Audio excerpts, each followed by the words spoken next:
all of the exterior walls stay standing to help preserve our city's history. So we put some scaffolding up to make sure everything is as sturdy as possible. And we start knocking the insides of the building down and starting the renovations. Wow.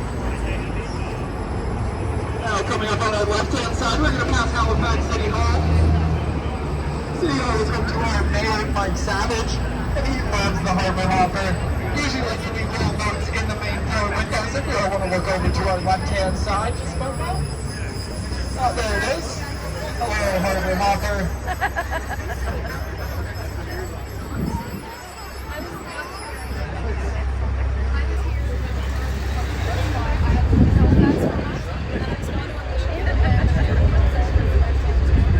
Some of you guys may have heard of the famous escape artist, Harry Houdini. But before he was as famous as he is today, he actually paid us a visit right here in Halifax. Now he had a little bit too much fun at all the bars downtown one night, and he found himself in a prison cell in the basement of that City Hall building. Now I don't know whose idea it was to put an escape artist in a prison cell, but to nobody's surprise, he managed to break out of there pretty quickly. The way we found out he escaped was the next morning. The chief of police received a phone call from Houdini himself. Now Houdini, he told the chief of police that he had forgotten his shoes at the prison cell, and he was looking to come back the next day and pick them up. And we're about to be getting to my favorite part of the tour. In just a second, we're going to be turning into a boat. As we do that, I'm going to remind you guys it's going to be very bumpy as we enter the water, so make sure you remain seated and hold on tight to the seat in front of you, railing beside you, or even just whoever you came here with. Feel free to take some photos and videos as we enter the water. There's going to be a huge splash up front. It's going to be very exciting. Please do not hold your phones over the side railings of the boat, however. I actually forgot to pack those little phone-sized life rings on the tour today, so if you drop yours in, there's nothing I can do.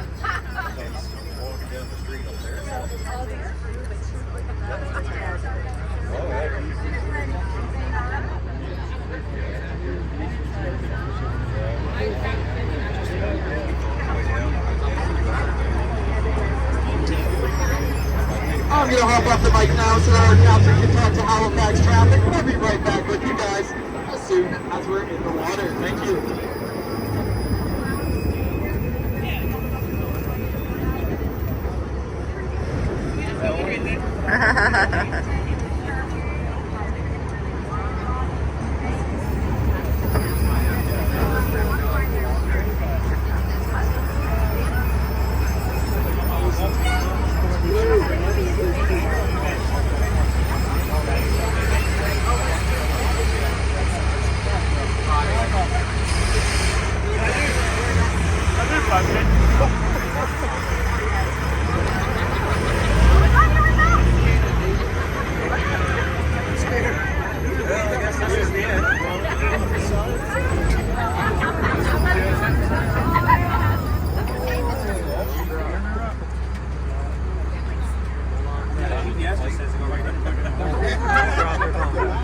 I'll try not to.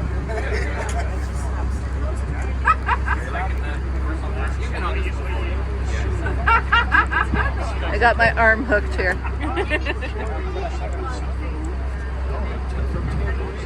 Oh, taking it as favorite too.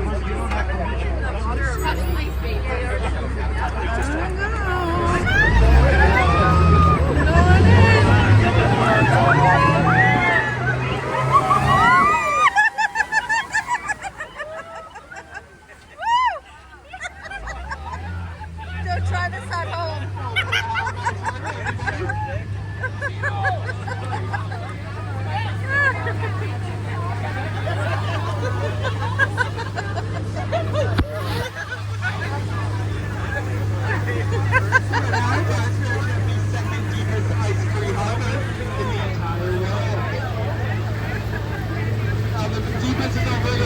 Australia, although I think it's a little more impressive that we're in like spring here.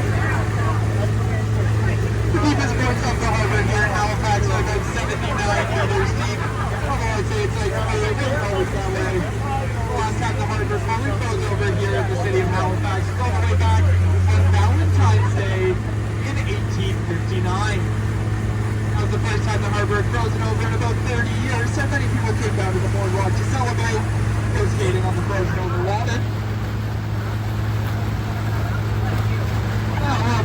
larger guys, we actually have the naval dockyards. Here in Halifax, we have the largest naval dockyards in all of Canada. Just so happens that here in Halifax, we also have the second smallest naval dockyards in all of Canada. There's only two.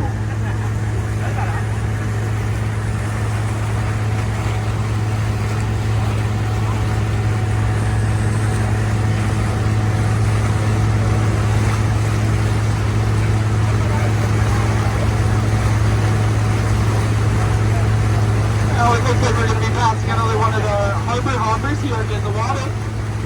We have a bit of a tradition on these boats that whenever we see another one in the harbor, we always have to assert our dominance. So I'm going to get us to yell ribbit, ribbit as loud as we can, okay? I'll count us in from 3. Just make sure you're ready.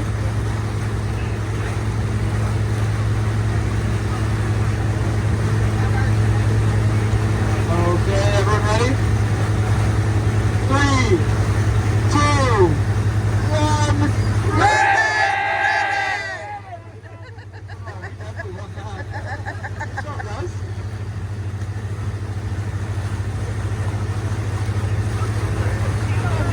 Talk about this blue cargo ship that we have all the way out to our left-hand side here.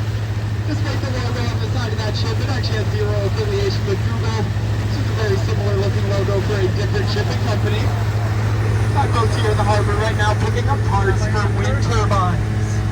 Now all of those big gray pillars that you see along the deck of the ship are going to be the base of those wind turbines, and they're headed down to Massachusetts a little later on this year to be assembled as part of a green initiative in the United States. Now that boat's been here in the Halifax Harbour for about 8 weeks now, and because of its size, it needs to wait for the perfect weather conditions before it's allowed to leave. And over here on our right side, we have the Halifax Ferry Terminal. Here in Halifax, we actually have the oldest continuous running saltwater ferry system in all of North America. The ferry system started quite a long time ago as just one man in a rowboat. Or you can take one passenger across the harbor at a time, and the trip would take them about 2 hours. Now, I don't know about all you guys, but I wouldn't want to be spending 2 hours alone in a boat with a strange man. But the good news is, if you take the updated ferry system, you can cross the harbor in just about 12 minutes. And there's going to be a lot more than just one strange man there. You can take the ferry all the way over to Alderney or Woodside over in Dartmouth. There's a beautiful footpath that connects those two ferry terminals if you ever want to take a walk along the Dartmouth Harbor. Hold it here. I'm going to briefly talk about these two boats docked here at the Cable Wharf. The blue and white one's called the Core of the Spirit. It takes trips to and from George's Island to give guided tours of Port Charlotte. And the red and white one that we have the docked just behind it is called the Harbour Queen. Now the Harbour Queen's used here at Massachusetts for dinner cruises all throughout the Halifax Harbour and the arm over on the other side of the city. The Harbour Queen's actually the only boat here in the Halifax Harbour to have that old Mississippi-style rudder on the back. Now, unfortunately, the rudder is fully for show. It doesn't help the boat move at all, but I still like to point it out as we pass by.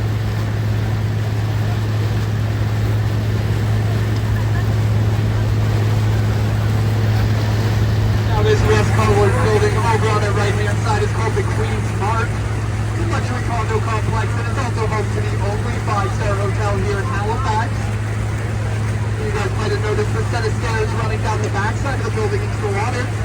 I'd like to say that no, this is not an invitation to go for a swim. Very dirty, very salty, full of boats, would not recommend it. These stairs are actually meant to be an art piece to show how drastic the change of the tides is here in Halifax. Okay, over on our right side, you guys are going to see the Maritime Museum of the Atlantic. That's a building lined with nautical flags along the top.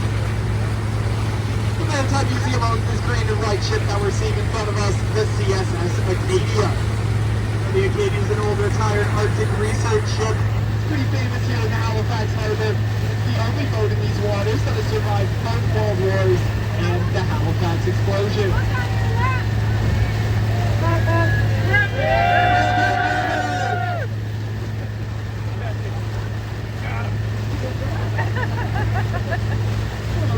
White ship that we're seeing on the right-hand side is called the HMCS Sackville.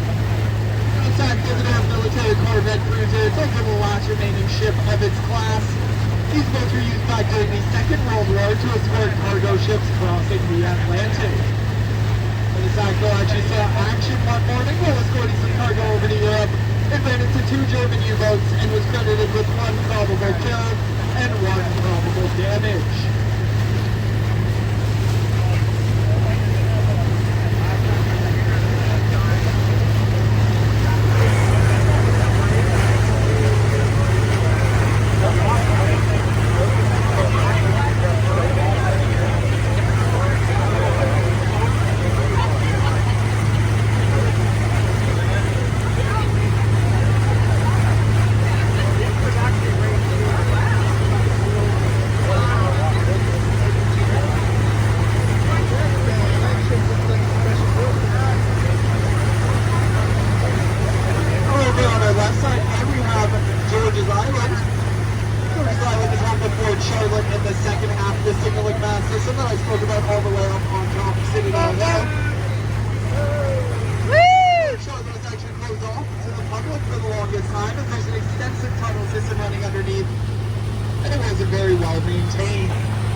Everybody!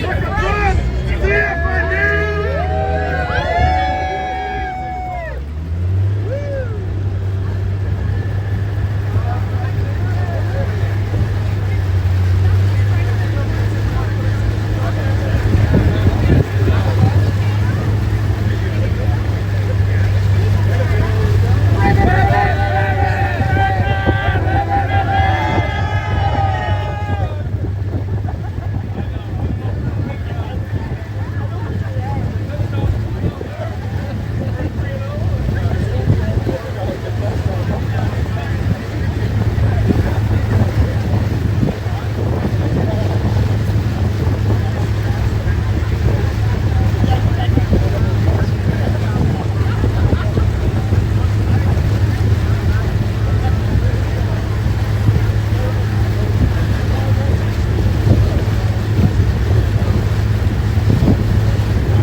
Halifax Harbour.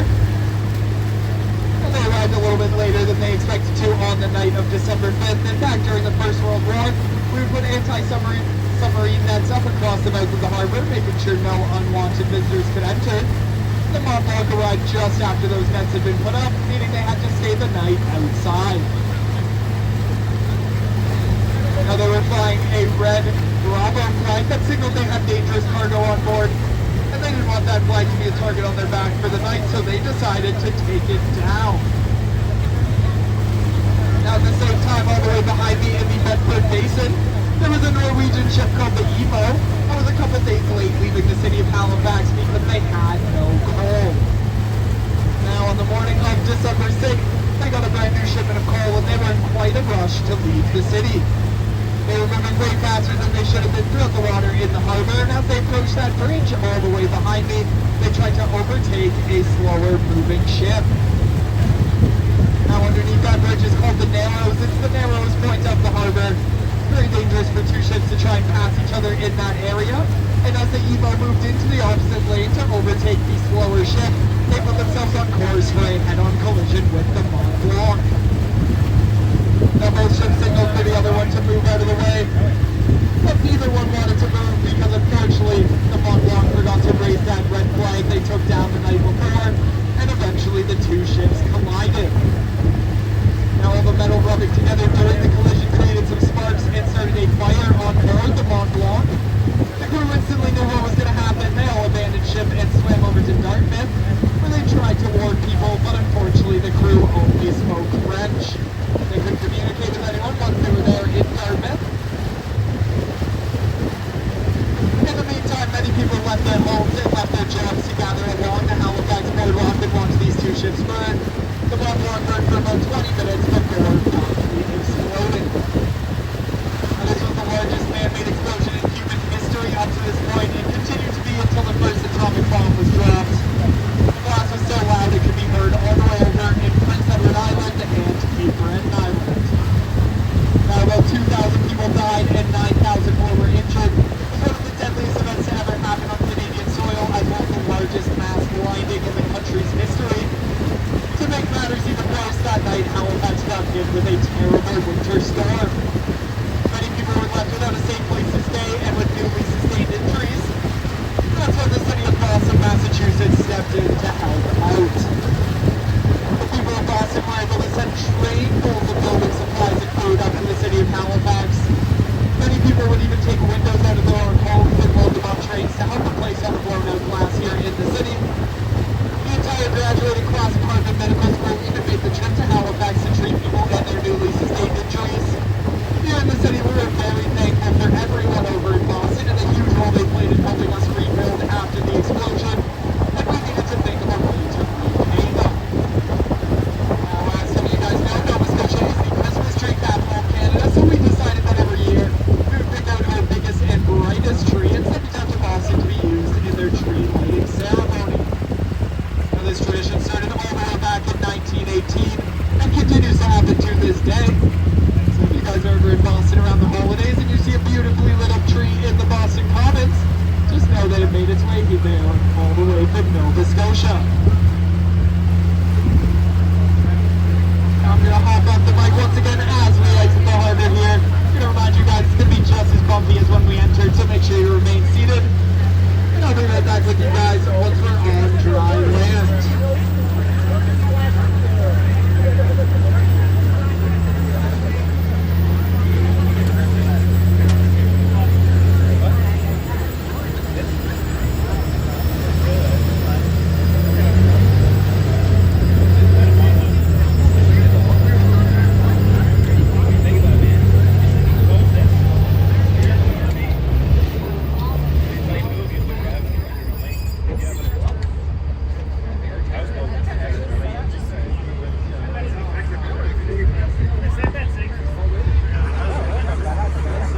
Welcome back to dry land, everybody.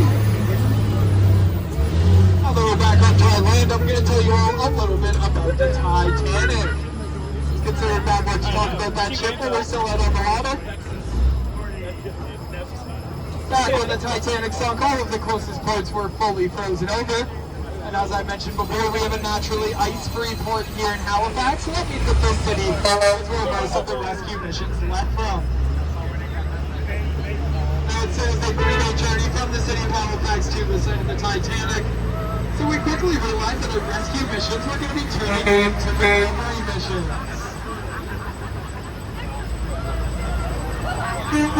We were able to bring 300 bodies from the site of the Titanic back here to the city of Halifax, and about 150 of them were buried in a cemetery up on Joseph Howe Drive. There's one gravestone in that cemetery that reads out Jane Dawson. Now, some of you guys might be familiar with the James Cameron film Titanic. The main character of that movie, Jack Dawson, is played by Leonardo DiCaprio, and many people thought that was his grave. Now, people are traveling all over the world to visit that tombstone. People leave love letters, flowers. Some people even left dogs down here at the gravesite. And eventually, one historian wasn't quite buying this story. She decided to do a little bit of her own research. Now, she found out that this grave did not belong to anyone named Jack Dawson, but it actually belonged to a man named Joseph Dawson. Now, Joseph was a coal shoveler down at the bottom of the Titanic. He most likely died trying to keep the boat afloat during its final minutes, but I'm sure he would have loved the 15 minutes of fame he got here in Halifax afterwards. Everyone here in Halifax is actually very thankful for Joseph Dawson and the huge role he played in jump-starting our city's tourism industry. I'm sure without Joseph, we would not be riding on a Harbour Hopper today, and I'd be out of a job, so I always like to say thank you at the end of these tours.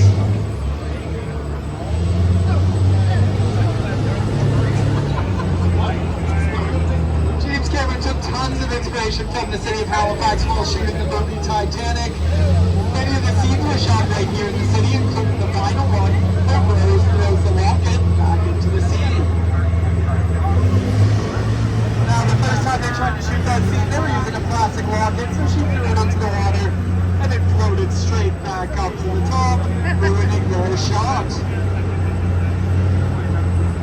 Now, it took them a couple tries before they finally got that scene right. Eventually, they started making those lockets out of something that would sink. But that means if you go all the way down to the bottom of the Halifax Harbour, in a very specific spot, you're going to find a huge pile of identical organs. Something else you might find all the way down at the bottom of the Halifax Harbour is a brand new airboat. Back in 1969, there was a cargo ship bringing a shipment of new cars into the city. And as the ship approached the Bedford Basin, the crew realized that they had a couple extra cars on board. And they didn't want to pay all the taxes and duties associated with those cars once they arrived in Halifax, so they had the idea, what if we just let the railings down on the side of the ship and wheel these cars straight off the side? Now, about 30 years ago, some divers went down to the bottom of the Bedford Basin and confirmed that there still are 30 brand new Volvos hanging out in the water down there. So if anyone on board is in the market for a new car today, I know exactly where you should go for a swim later on.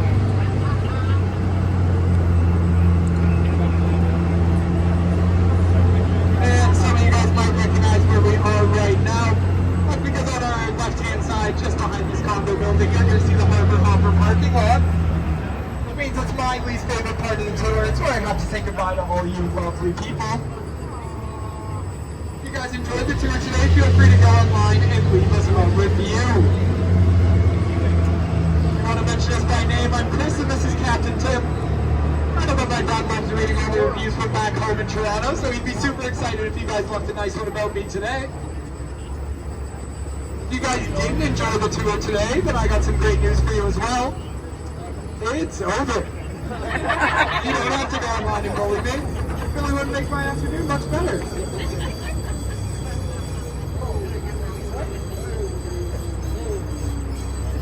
I'd like to say the tips are appreciated, but not at all expected, so feel no pressure there.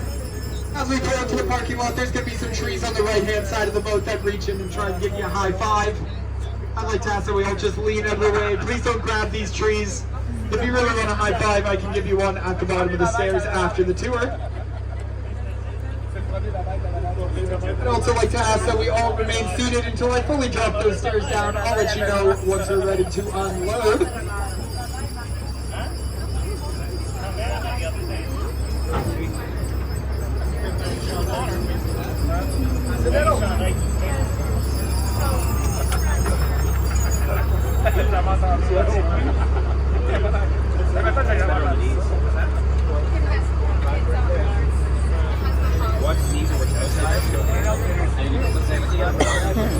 Well, probably a good place to say goodbye. Goodbye.